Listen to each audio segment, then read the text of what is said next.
ये वो समय होता है जब आप जो है प्रकृति से कुछ प्राप्त भी कर सकते हैं। तो ऐसे में आप अपने ईष्ट का, अपने कुलगुरु का, अपने देवी देवताओं का ध्यान करिए, किसी आसन पर बैठिए, हो सके तो गायत्री मंत्र का जाप करिए, क्योंकि सूर्य की बेहद आसानी से आपको जो है प्रसन्नता प्राप्त हो जाती है गायत्री मंत्र का जाप करने से। ओम घृणी सूर्याय नमः मंत्र का जाप कर सकते हैं, आदित्य हृदय स्तोत्र का पाठ कर सकते हैं, सूर्याष्टक का पाठ कर सकते हैं, और सूर्य के 12 नामों का जाप इस समय करना अपने आप से कम चमत्कारिक साबित नहीं होगा। तो ऐसे में जब भी आप कोई जाप करें तो सबसे पहले अपने ईष्ट का, अपने कुलगुरु का आपको ध्यान करना होगा, उसी के बाद ही आप सूर्य का जाप करेंगे। बिल्कुल आचार्य जी, सूर्य ग्रहण समाप्ति के बाद सबसे पहले वो कौन से कार्य हैं वो करने चाहिए, क्योंकि ये ग्रहण है, इसको शुभ नहीं मानते हैं, सूतक काल लग चुका है, मंदिरों के कपाट बंद हो चुके हैं। जी देखिए, जब भी कोई ग्रहण लगे, बात सूर्य ग्रहण। क्या आप स्टैंड अप इंडिया योजना के तहत 1 करोड़ का लोन लेकर अपना खुद का बिजनेस शुरू करना चाहते हैं? तो फ्रीडम ऐप को डाउनलोड करें और इसकी पूरी जानकारी अभी प्राप्त करें। की हो चाहे चंद्र ग्रहण की हो, जब भी ग्रहण समाप्त हो जाए, जब उस ग्रहण की समाप्ति हो, तब आप अपने घर के अंदर सबसे पहले गंगा जल का छिड़काव करेंगे।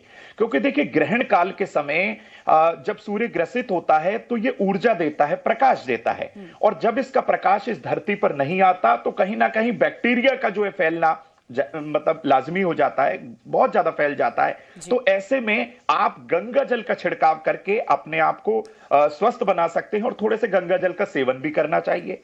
अब निर्धन लोगों को कम से कम गेहूं, गुड़, लाल कपड़ा और तांबे का बर्तन, जो भी सूर्य से संबंधित वस्तुएं हैं, उनका आप दान जरूर करें। ऐसे में आपको बता दूं, जो दर्शक इस समय सुन रहे हैं, नेत्रहीन लोगों की सेवा सर्वोपरि मानी गई है। नेत्रहीन लोगों की सेवा करने से कुंडली का कमजोर सूर्य भी मजबूत हो जाता है, और हम ऐसा लोगों को सलाह भी देते हैं कि यदि सूर्य आपकी कुंडली में पीड़ित है, ग्रसित है, तो आपको नेत्रहीन लोगों की सेवा जरूर करनी है। अच्छा, सूर्य ग्रहण के दरमियान देखिए, क्योंकि लोगों में भी बड़ी उत्सुकता होती है, लोग सूर्य ग्रहण देखना चाहते हैं, इच्छुक होते हैं इसके लिए। साइंटिफिक अलग रीजन है कि आपको नंगी आंखों से सूर्य ग्रहण क्यों नहीं देखना चाहिए, लेकिन अब अगर आपसे मैं पूछूं आचार्य जी, तो इसका धार्मिक क्या महत्व है? क्या इसका असर पड़ सकता है किसी के जीवन पर, उसके स्वास्थ्य पर, अगर वो सूर्य ग्रहण को देखता है ऐसे नंगी आंखों से? देखिए, वैसे तो नेकेड आई यानी कि नंगी आंखों से अगर आप सूर्य को देखते हैं तो ऐसे समय जब वो ग्रहण लग रहा हो, वैसे भी सूर्य को नंगी आंखों से नहीं देखा जाता। सिर्फ उदयकालीन सूर्य, जब सूर्य उदय हो रहा होता है, जब वो नारंगी से रंग का होता है, जब आप उसके दर्शन नेकेड आई से, नंगी आंखों से कर सकते हैं। जैसे जैसे वो बलवान होता जाता है तो देखते हैं कि हमारी आंखों के अंदर इतनी ज्यादा उसकी चमक आ जाती है कि हम उसको डायरेक्ट नहीं देख पाते। जब सूर्य ग्रसित हो रहा होता है तो ऐसे समय सूर्य को देखना आपकी आंखों को नुकसान पहुंचा सकता है, और सूर्य चूंकि सेहत का कारक है, तो ऐसे में आपकी सेहत पर इसका बहुत ज्यादा दुष्प्रभाव पड़ सकता है। तो मैं यही कहूंगा, ये वो समय है धार्मिक दृष्टिकोण से कि जब आप सूर्य की पूजा अर्चना करके, क्योंकि देखो एक विशेष बात है यहां पर, मैं आपको बता दूं प्रीति जी, कि चाहे वो किसी भी लग्न का व्यक्ति हो, किसी भी राशि का हो, सबसे महत्वपूर्ण बात यह है कि सभी लग्न और सभी राशि वाले लोगों के लग्न का जो कारक होता है वह सूर्य होता है।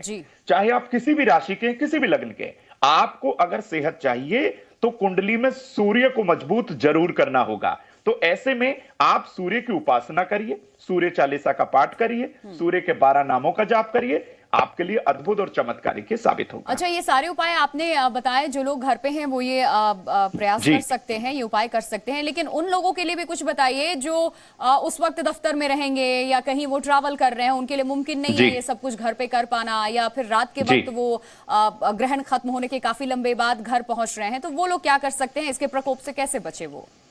बिल्कुल, देखिए, सबसे पहले तो ये जो लोग ऑफिस में हैं या ट्रैवल कर रहे हैं उनको बता दूं, एक सरल सा और साधारण सा दिखने वाला मंत्र है नमः शिवाय।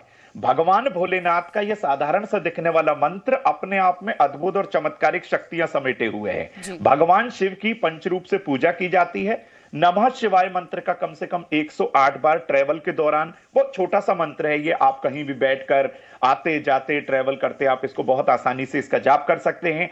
नमः शिवाय मंत्र का आप जाप करें। जब आप अपने घर पहुंचे या आपके घर पे कोई आपकी माता बहन या जो भी आपके घर पे महिला या पुरुष जो भी उस समय घर पर हो, वो घर में ग्रहण के बाद गंगा जल का छिड़काव जरूर कर दें। जी। और आज ही के दिन, क्योंकि आज गोवर्धन का पर्व भी था, जो कि उसको टाल दिया गया है क्योंकि ग्रहण काल के अंदर कोई शुभ कार्य नहीं किए जाते हैं, क्योंकि प्रकृति की पूजा है। गाय के गोबर से जब उनकी आकृति बनाई जाती है तो प्रकृति का सम्मान किया जाता है। तो ऐसे में आज गोवर्धन का पर्व ना मना के हम उसको कल मनाएंगे, और जब आप अपने घर पहुंचे तो कम से कम गंगा जल का छिड़काव उससे पहले करवा लीजिएगा। चलिए, बहुत बहुत शुक्रिया आचार्य जी आपका, हमारे दर्शकों को ये खास बातें सूर्य ग्रहण पे क्या करे क्या ना करे बताने के लिए। और तमाम सहयोगी भी मेरे साथ जुड़े, देश के अलग अलग राज्यों में सूर्य ग्रहण कब लग रहा है इसकी पूरी जानकारी दी। बहुत शुक्रिया आप सभी का जुड़ने के लिए। और जी न्यूज पर फिलहाल एक छोटे से ब्रेक के लिए यहाँ रुक रही हूँ, लेकिन ब्रेक के उस पार भी जी न्यूज पर खबरें जारी हैं। क्या आप स्टैंड अप इंडिया योजना के तहत 1 करोड़ का लोन लेकर अपना खुद का बिजनेस शुरू करना चाहते हैं? तो फ्रीडम ऐप को डाउनलोड करें और इसकी पूरी जानकारी अभी प्राप्त करें।